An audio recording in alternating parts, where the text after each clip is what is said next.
Bonjour à tous et bienvenue à cette première édition de la revue de la presse camerounaise pour cette semaine. Et nous allons commencer ce périple ce matin avec l'hebdomadaire confidentiel qui revient sur la cérémonie d'intronisation du chef supérieur Babadou et nous présente les défis qui attendent le nouveau monarque. Sa Majesté Kafo Sabakeur Langevin a officiellement pris le bâton de commandement le 14 septembre dernier en présence d'un parterre impressionnant d'invités et des populations venues nombreuses accueillir leur nouveau roi. Âgé de 24 ans, le nouveau roi des Babadou, localité située dans le département des Bambotos, région de l'Ouest Cameroun, compte rassembler son peuple et le mobiliser autour de l'agriculture. Voilà donc des informations ce matin à retrouver des pages 11 à 12.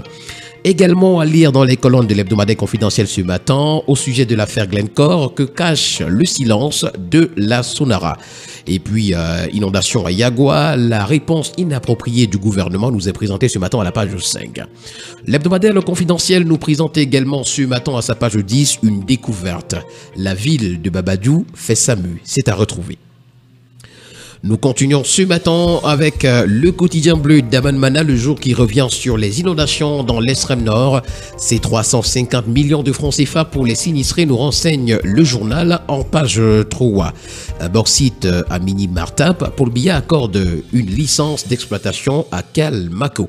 Et puis affaire Fekavoler, le TPI de Yaoundé valide l'élection de Bello Bourdane.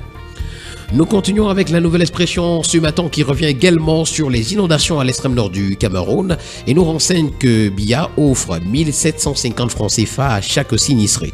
D'après le journal, le président de la République a ordonné le déblocage de la somme de 350 millions de francs CFA à quelques 200 000 habitants violemment impactés par les gigantesques inondations qui ont fait 11 morts, détruit 8000 maisons, 103 000 hectares de plantations, noyé 1200 têtes de bétail et 190 écoles.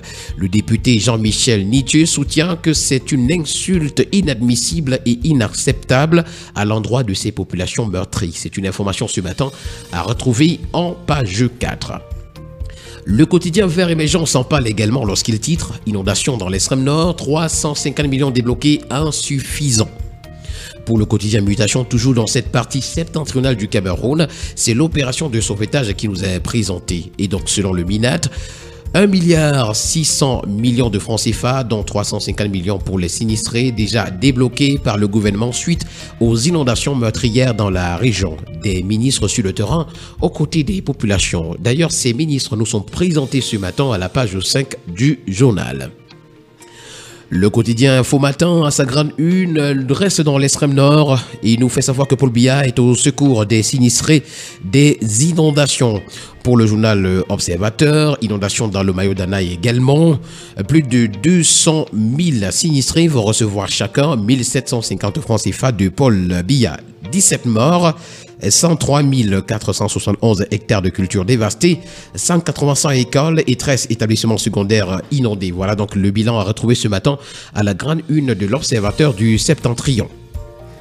Conjoncture économique en parle également ce matin, région de l'extrême nord, quand le spectre de la crise alimentaire plane, ayant subi donc des inondations qui ont causé la mort de plus de 10 personnes et la destruction de plus de 100 000 hectares de culture, cette partie du Cameroun vit sous le joug d'une insécurité alimentaire alors que les solutions cosmétiques mises en place par les pouvoirs publics restent insuffisantes. C'est une information également ce matin à retrouver en page 5. Le bi-hebdomadaire Génération Libre en parle également ce matin lorsqu'il titre « Inondation au Cameroun ». Le président Paul Biya apporte une réponse d'urgence aux populations affectées. Avec la tribune des communautés intégration ce matin, c'est le Cameroun, le Tchad, la RCA, la RD Congo et bien d'autres pays qui ont les pieds dans l'eau. Les fortes pluies enregistrées au cours des 2 dernières semaines du mois d'août ont touché 12 pays, 7 en termes de déplacement des populations et 11 en termes de maisons détruites ou endommagées. Nous continuons ce matin avec l'hebdomadaire Sans Détour qui, pour sa part, revient sur les inondations dans l'extrême nord et nous présente les mesures d'assistance et de secours du chef de l'État.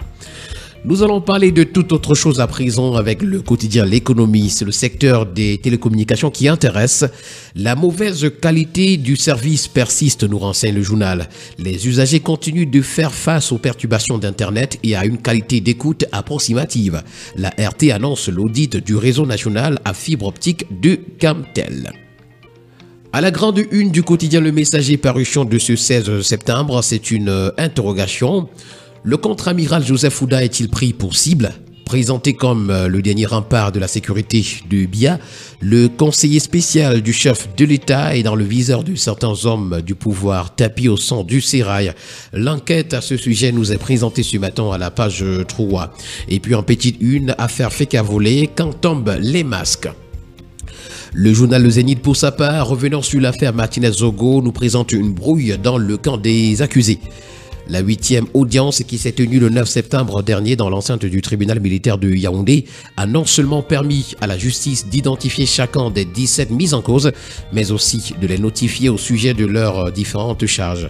Même si ces derniers ont tous plaidé non coupables, il convient de noter que de véritables camps se sont rangés en ordre de bataille au sein de la défense. L'audience du 30 septembre prochain s'annonce riche en révélations. C'est une information ce matin à retrouver en page 3. À la grande une du quotidien Nouvel Horizon, Steve Bienou impliqué. D'après le journal, l'étau se resserre de plus en plus sur Steve Bienou, ex-patron de OneXBet. L'enquête avance et les probabilités qu'il soit convoqué sont évoquées. Les jours à venir s'annoncent plus bruyants pour le mari de l'influenceuse Muriel Blanche.